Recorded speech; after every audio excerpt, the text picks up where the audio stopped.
Story 1. My 36M wife, 34F, keeps tying my boots after I've told her to keep her hands off of them. I tried to teach her a lesson and really hurt her feelings. My wife is a neat freak, a trait I've learned to live with, though not always happily. She throws out papers on my desk, rearranges my belongings, and generally keeps things tidy to a degree that can be frustrating. However, we have a good marriage overall. As a volunteer EMT, I keep my boots unlaced by the wall near my clothes hamper for quick access during nighttime calls. My wife has started tying the laces, and not just tying them, but tightening and double knotting them so much that I have to spend precious time unlacing and loosening them before I can even put them on. After the third time, I calmly explained the situation. I said, "Honey, I appreciate your desire for neatness, but please don't touch my boots. In an emergency, seconds matter, and I don't have time to deal with laces. It's not just an inconvenience, it can affect lives." She rolled her eyes, accused me of being dramatic, and said she wouldn't bother keeping my things neat in the future. But she didn't stop. No matter how many times I asked, told, or begged her, she'd just laugh and say, "Well, you know how I am." The other night, a CPR call came in. I rushed to get my boots, and they were, again, incredibly tight. I sat on the bed, cursing, struggling with the laces, and stressed about the delay. My wife woke up, looked at me groggily, and asked, "Don't you need to go on that call?" I know I was wrong to react this way, and I regret it. I slammed a boot on the ground and yelled, "Yes, I do. I would have been out the door 5 minutes ago if someone hadn't messed with my damn boots again." She got up silently, went into the bathroom, and slammed the door. I finally got my boots on and left. Thankfully, the police had revived the patient, so I wasn't needed for CPR, but I was shaken, thinking my delay could have had dire consequences. When I got home, my wife wasn't speaking to me. She ignored me all day until we finally talked. She said I had scared her with my anger, that she thought I was going to hit her, and that she didn't realize I was capable of such anger. I've never been violent or even raised my voice to her before. I apologized for yelling, acknowledging that I shouldn't have snapped. I reiterated the urgency of the boot situation and pleaded with her again to leave them alone. She said that if my overreaction was going to make her afraid, she would never touch my boots again. Last night, I had a bad feeling, so I checked my boots before bed. They were tightened again. I decided to show her how it felt. I took her running shoes from her closet, removed the laces completely, coiled them up inside the shoes, and put the shoes back. Then I went to sleep. At 6:15 a.m., I was woken by her screaming, "How could you? Why would you do this?" She was holding the laceless shoes in tears. My wife likes to run early in the morning, and I knew she'd want to leave quickly. I smiled and said, "You know how I am. I just like things neat." She continued sobbing and left the room. By the time she had relaced her shoes, it was raining, and she missed her run. I feel terrible about that because I only wanted to delay her, not ruin her plans. Now, she's alternating between crying about how I deliberately hurt her and ignoring me. I admit that what I did was childish and unconstructive. I just don't know what to do. She said, through tears, "You admitted you were totally in the wrong for yelling, and then you turned around and took it out on me in a different way. What is wrong with you?" The problem is, to her, an apology means I accept 100% of the blame.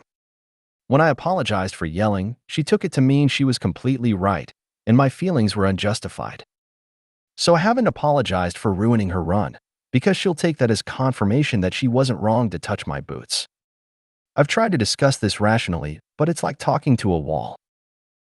Our relationship is great otherwise, but this issue has reached a breaking point and will keep causing arguments until resolved. How do I make things right with my wife while also making it clear that I won't tolerate her disrespecting my property anymore? Edit. Wow, this blew up. I went through comments for 6 hours last night, and I still have 1.8K to get through. I promise you I am reading every one of your comments and appreciate the advice. A couple things to address points that keep getting brought up. My wife has never been diagnosed as having OCD. As an EMT, I'm very careful about labeling someone as having a disorder as I don't have the proper qualifications to make that diagnosis. I do agree that it's time for her to see somebody, get a proper diagnosis, and address these issues. My boots lace up in the front and zipper on the side. They're not a full unzip, but rather an unzip to open them up a bit. The way my wife is tying them makes them impossible to get on even with the zipper down. They're weatherproof and great for standing on rough terrain or the highway after accidents. They're only about a year old and were actually a gift from my wife. I've not considered Velcro before. I'm a bit hesitant to do that as I don't know that they wouldn't catch on things or wear out quicker. I've tucked the laces in, but she still tied them up. This is a bit of compulsive behavior on my part. I don't leave my boots in the garage because my mother was a smoker growing up and that's where she would smoke. So I would end up with ashes in my shoes and having them reek of tobacco after. So I developed a habit of wearing them into my home. Also, if I leave them there, they're likely to get moved someplace safe where it will take me even longer to find them. Putting the boots in the closet, she found them and tied them. Putting them under the bed or out of sight, they were found, tied, and moved to the closet. I honestly believe that a footlocker or any other kind of box would get moved to where I would have to wake her up to find it. If it's locked, then my keys are likely to go missing. For some reason, sitting on my dresser is not appropriate, but in the pocket of a jacket downstairs in the closet is. I am likely going to start putting my boots in the car. Though I had to laugh at the people suggesting decoy boots. As much as it may seem like it, I'm not living in a spy versus spy cartoon. I'm a volunteer EMT. We respond from home. We don't have sleeping quarters, and I work the overnight shift, so I sleep during my shift, get out of bed when a call comes in, drive to the building, and take the ambulance to the scene. This is typical of volunteer organizations. Paid EMS is more likely to have sleeping quarters or even require EMTs to be in the truck throughout their shift. Community-based EMS is more likely to take 911 calls and respond to emergencies whether paid or volunteer. Private EMS is more likely to take transport requests such as to from dialysis or chemotherapy as well as hospital to nursing facility discharges. To those who have told me that I don't have the right to use the word life-saving, on my dress uniform I have pins for 3 defibrillator saves and 4 for CPR saves. I've crawled into a car wreck to open someone's airway and bag them until we could get them out. While transporting a patient, I recognized signs of internal injury and ordered we divert to a trauma center, where he was put directly into emergency surgery that saved his life. Did I do these things entirely by myself? No, of course not. I would never claim that I was the sole reason someone lived. However, I am, at my very basest level, a vital link in the chain or survival. So while I can't claim complete credit for any of the things I've done, I would certainly put a lot of blame on myself if someone didn't live because of something I failed to do. I have a full-time job that I work August 5th, Monday, Friday outside of EMS. That is why I volunteer on the night shift. My wife works as a payroll manager for a mid-sized office. I earn about $10,000 a year more than her. We've been married for 2 years. While I lived on my own before we were married, she didn't move into the apartment until we got engaged. So, I think to her, that was my place, not ours, and she didn't really touch my things. I was with another EMS organization until we moved to a new town after our engagement. When we bought the house, I joined the local volunteer squad as an EMT. My wife regards my job as part of my identity while she sees the EMS as something I volunteer to do. She would say, "This is my husband, he is job title," not, "This is my husband, he is an EMT. Thank you for all the awards on this post. You're all very kind. I appreciate so much that you took the time out of your day to acknowledge things and want to help me." Comment 1. Your wife's behavior sounds compulsive. She likely has a major anxiety disorder that manifests in this way, which explains her inability to stop herself from the rearranging and the lacing and whatnot. She needs therapy and medication pronto. But that doesn't explain her minimizing the importance and urgency of your job. Even if you weren't literally saving lives, I'd be so pissed if my partner trivialized my work and dismissed my need to be organized and prepared for my job. I'm skeptical that your marriage is truly as great as you say it is, and I'm concerned that you're just in the habit of subjugating your own needs to keep the peace due to your wife's quirks. Comment 2. You don't need to do anything to make things right with your wife. You need to find a therapist for her so that she can get the professional help and medication that she needs. At this point, you giving in to her insanity only enables her behavior, which is either batshit crazy or arrogant and selfish beyond belief. After she begins treatment, then you guys should see a couple counselor to work out the rest of your issues. Comment 3. Tell your wife that this interference with your gear could crash your marriage and facilitate a death. And is she good with that, or will she work on herself? Comment 4. Ask your wife if she got hit on her morning run. How would she like it if her doctor was late cause his wife tied his shoes? Story 2. Update. My 36M wife, 34F, keeps tying my boots after I've told her to keep her hands off of them. I tried to teach her a lesson and really hurt her feelings. My wife and I started talking again. We had a very serious conversation, and I did apologize for what I did to her running shoes, and then I told her I had to speak some truth and I wanted her to promise me that she wasn't going to roll her eyes, interrupt me, scoff, or get sarcastic with me, which she did. I told her that I was not kidding about my boots, that while most of the time I caught geriatric transports, falls, and nausea, there were instances where response time was of the essence, and I didn't have time to play around with my boots in the middle of the night. I told her that there have been times when my intervention has been critical in saving a life, when my training has helped me recognize an underlying emergency, or when a call I made ensured that a patient was prioritized upon arrival at the hospital. I explained that a lot of the shit I see, I don't tell her about because I don't want to give her nightmares or make her worry about me. She actually listened and didn't dismiss what I had to say. She responded that she was trying to help by keeping things neat. I responded, "But you're not. Sweetie, I'm not trying to be mean, but you're not helping. You're hindering me. One day it may be the difference between life and death. I need you to not touch my gear. It's where I know where it is. It's where I can easily find it in a short amount of time. And if you move it, you are impeding an emergency response. I don't care if it looks neat. It serves a function. It doesn't look pretty. If you want to help me, please leave my gear where I put it." A few nights later, I had my friend Officer Rich come over. Officer Rich was one of the 2 cops that did CPR on the victim that night.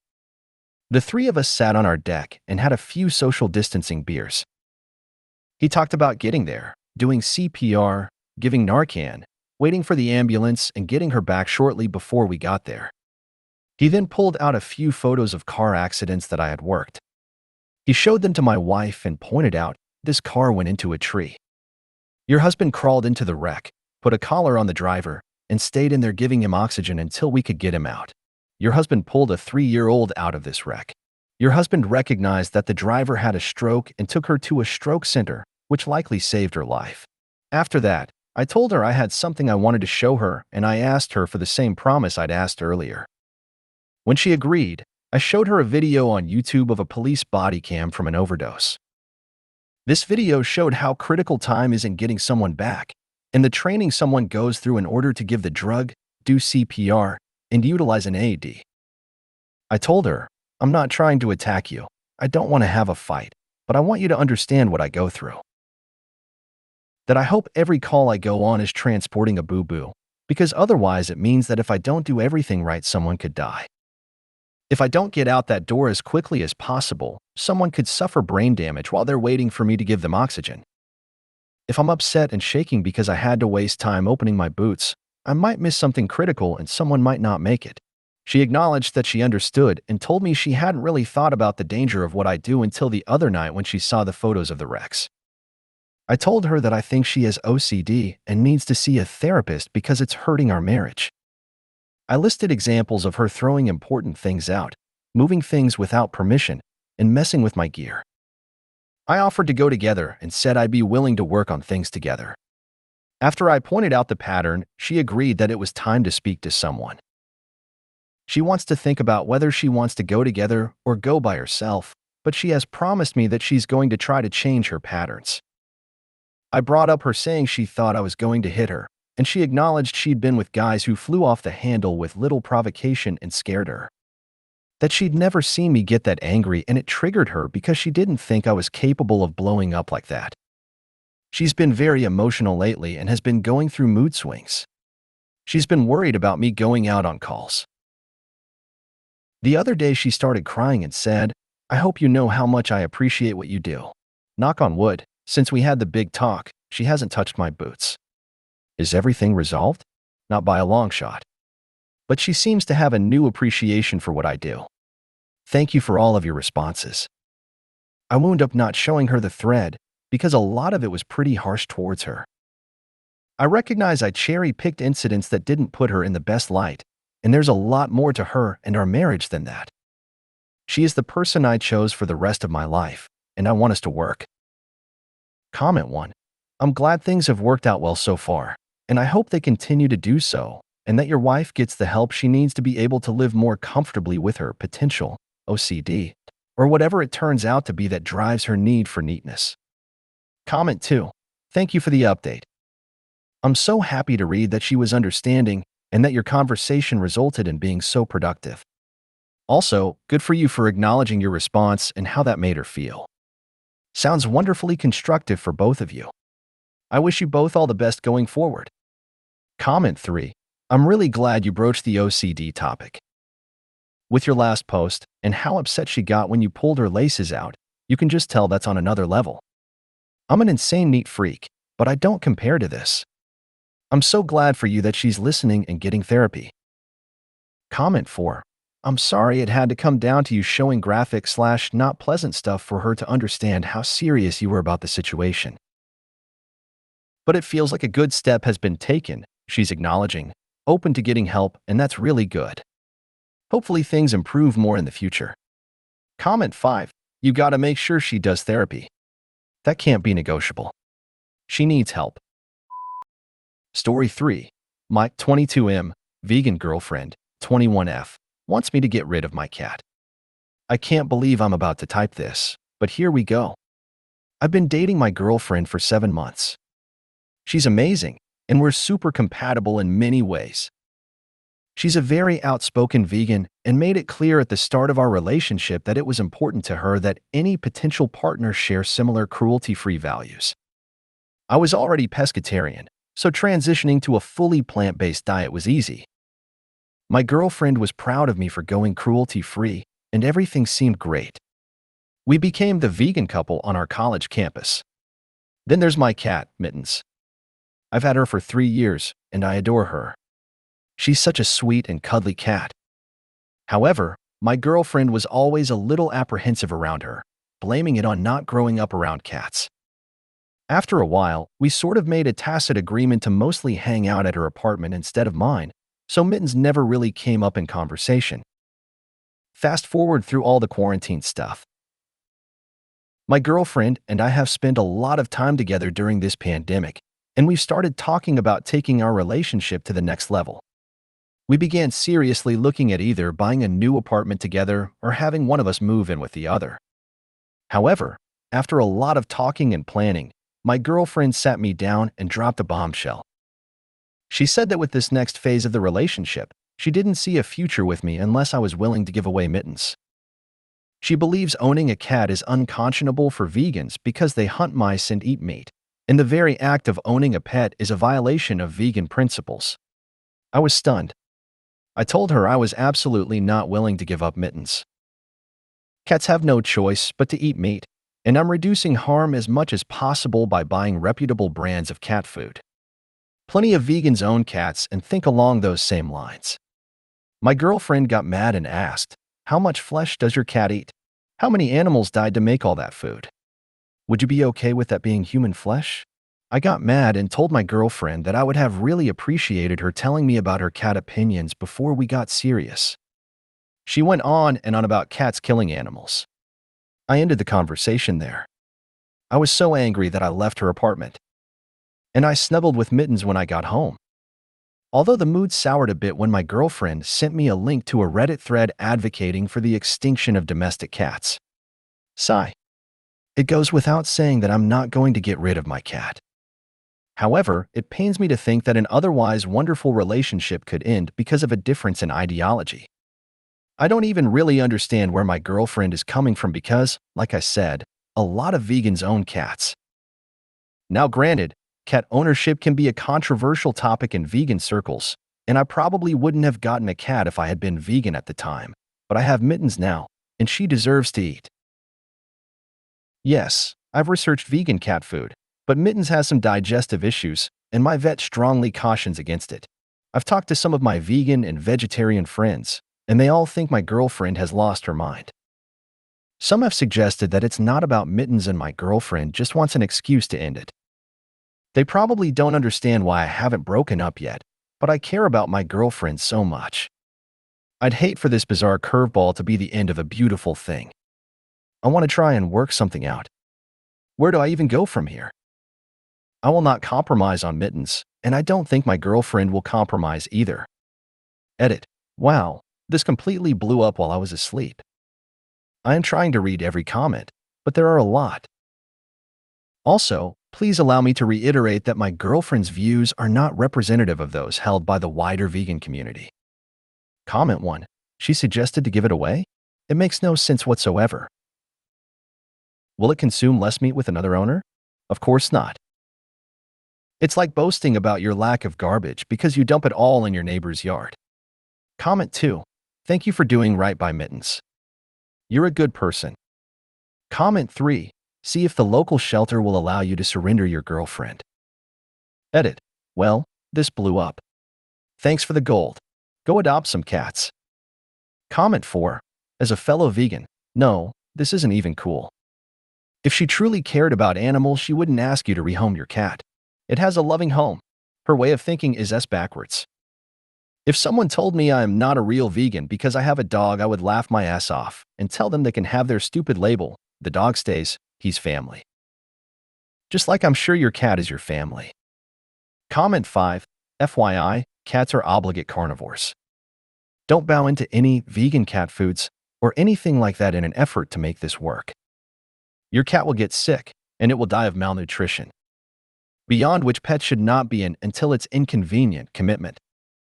Comment 6. I wonder if this isn't really about veganism, but more of her finding ways in an intimate relationship to express control over her partner. The fact that she doesn't possess the skills to be flexible, compromising, or negotiate with a partner is a big red flag to me. As a cat lover, I'm very glad you stuck by Mittens. Story 4. My 22M, vegan girlfriend, 21F, wants me to get rid of my cat. Update. Before I get into everything, I just want to clarify something that many users pointed out. My girlfriend's extreme views on domestic cats don't reflect the beliefs of the vegan or vegetarian community as a whole. I do think, sometimes, new vegans can be a bit overzealous. But in reality, most of us are just trying our best not to hurt animals. Honestly, I didn't expect this to turn into such a big debate in the comments. So, yes, we broke up.